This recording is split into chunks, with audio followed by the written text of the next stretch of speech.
बघा या ठिकाणी मित्रांनो, ह्या TT 2020मधलंच हे गणित आहे. सभागृहाच्या पहिल्या रांगेत 20, दुसऱ्या रांगेत 24, तिसऱ्या रांगेत 28 खुर्च्या आहेत.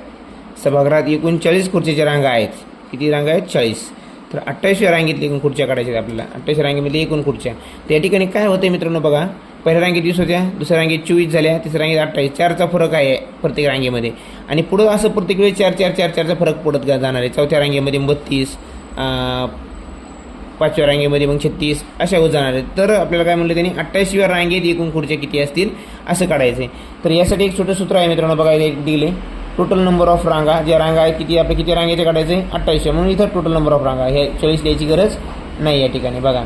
आणि इथं किती आहे मग, हे ए म्हणजेच काय आहे, सुरुवातीची जी संख्या असेल पहिल्या रांगेतली ती किती आहे 20, बरोबर लिहिली इथं 20 आपण, बरोबर.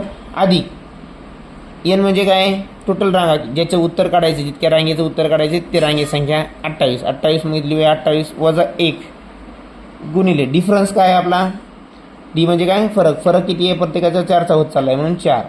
इथं काय मित्रांनो 20 अधिक 28 वजा 1 27 होईल मित्रांनो. 27 गुणिले हे 4, बरोबर. आता आपण काय करत असतो, जेव्हा गुणाकार आणि बेरीज असते तेव्हा अगोदर कंस जे नियम आहे आपला बॉडमाचा त्यानुसार आपण गुणाकार करतो. मग काय येईल 20 अधिक 108 बरोबर 128. हे उत्तर या ठिकाणी आहे. म्हणजेच काय आहे, तर त्या 28व्या रांगेमध्ये एकूण खुर्च्या किती असायला पाहिजे 128. अशा प्रकारचे उत्तर काढायचं आहे मित्रांनो, आहे की नाही.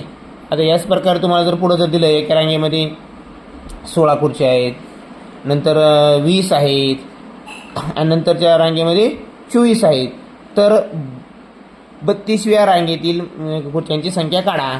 तर आपल्याला काढता आली पाहिजे. बघा एक घेऊया आपण, एक तुम्ही मला कमेंट बॉक्समध्ये करून सांगा, उत्तर सांगायचं काय येईल तर मी तुम्हाला सांगतो. फक्त पहिली रांग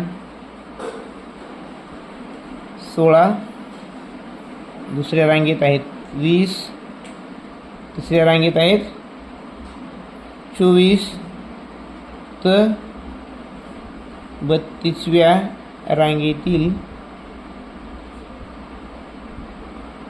खुर्च्यांची संख्या किती, याचं उत्तर कमेंट बॉक्समध्ये करून सांगा.